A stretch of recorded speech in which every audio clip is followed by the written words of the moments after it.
بڑی معذرت کے ساتھ یہ بات عرض کروں گا، پچھلے دنوں سوشل میڈیا پہ باقاعدہ ایک ڈاکیومنٹری چلی جس کے اندر یہ بات کی گئی کہ اس پاکستان کے اندر، میں بہت معذرت کے ساتھ یہ بات عرض کر رہا ہوں اور نہایت ہی شرمسار ہو کر عرض کر رہا ہوں، اس پاکستان کے اندر 78% ایکسٹرا میریٹل افیئرز چل رہے ہیں.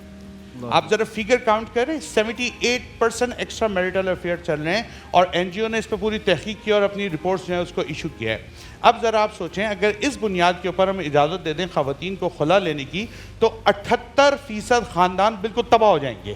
بات سمجھ آ رہی ہے؟ تو میں عورتوں کی ریپرزنٹیشن میں، لیکن ایک اور بات بھی ہے، صرف مردوں کی طرف سے ایکسٹرا میریٹل افیئرز نہیں ہیں جی، عورتوں کی طرف سے بھی دیکھیں ایکسٹرا میریٹل افیئر مرد کی طرف سے تنہا تو ایگزسٹ کر ہی نہیں سکتا جب تک فریق مخالف اس کے اندر شامل نہیں ہوگا. یہ تو فریقین ہوں گے نا دونوں کی طرف. اب ذرا آپ اس کنڈیشن میں سوچیں، اگر ہم یہ اجازت دیں کہ جناب مجھے یہ پسند نہیں آ رہا میں اس لیے خلا لے رہی ہوں، وہ کہتی ہے مجھے یہ پسند نہیں آ رہا میں اس لیے خلا لیتی ہوں، تو یہ تو ایک بھونچال معاشرے کے اندر کھڑا ہو جائے گا جی. اور لامحدود یہ سلسلہ ہے، ایک ہفتے کے بعد دوسرا پسند نہیں آئے گا، تیسرے ہفتے کے بعد چوتھا پسند نہیں آئے گا، تو بس ہم کیا خلائیں کراتے رہیں گے. اس بنیاد پر ہونا یہ چاہیے کہ نکاح سے پہلے، اسی لیے یہ بات ہوتی ہے کہ بالغ لڑکی بالغ مرد ان دونوں سے اجازت لی جاتی ہے، ان سے پوچھا جاتا ہے. آپ اس وقت اس بات کو ڈیسائیڈ کر لیں بھئی یہ مجھے خوبصورت لگ رہا ہے نہیں لگ رہا ہے، اس کا پروفیشن مجھے پسند ہے یا نہیں ہے، اس کی شخصیت میرے لیے اٹریکٹیو ہے یا نہیں ہے. آپ سے اسی لیے پوچھا جاتا ہے. آپ نے جتنے جھگڑے کرنے اپنے پیرنٹس کے ساتھ اس وقت کر لیں، مجھے اس کے ساتھ نہیں رہنا، میں نہیں کروں گی، لیکن جب آپ ایک بندھن میں بندھ گئے پھر اس کی آپ پاسداری کریں.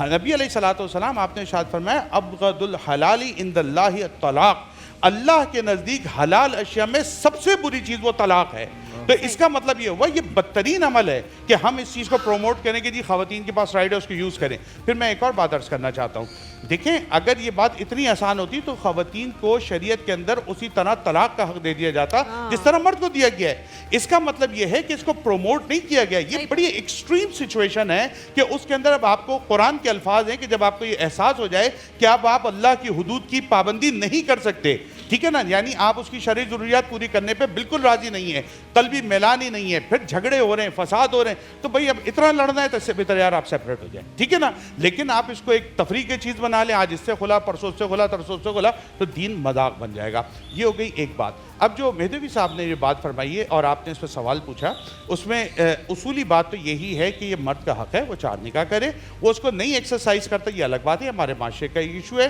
تو اگر شروع میں کوئی قید نہیں لگائی گئی اور مرد بعد میں نکاح کر لیتا ہے تو اس بیس پر طلاق یا خلا نہیں ہوگی، بشرط یہ کہ وہ اس کا نان نفقہ اور ضروریات کو پورا کر رہا ہو. ہمارے مردوں کی طرف سے زیادتی ہوتی ہے کہ جب وہ دوسری شادی کرتے ہیں تو پہلی بیوی کو اگنور کرنا شروع کر دیتے ہیں. اگر وہ یہ بدتمیزی کر رہے ہیں تو یہ بالکل ڈیفرنٹ سچویشن ہے، اس میں الگ بات ہو جائے گی. اور آخری بات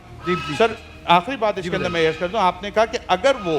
بعد کے اندر یہ شرط رکھتے، یعنی پہلے نکاح کے ٹائم تو نہیں لکھوایا، خاتون نے بعد میں یہ شرط رکھی دیکھو اگر تم نے یہ کیا تو پھر میں تم سے خلا لے لوں گی، اور مرد نے شرط مان لی تو پھر وہ اس کی پابندی کرے گا. اگر وہ اس صورت میں کہیں اور نکاح کرتا ہے، تحریر بے شک نہ ہو، یہ میاں بیوی کی انڈرسٹینڈنگ ہے، اگر یہ ہو گئی تو اس پر اللہ گواہ ہے.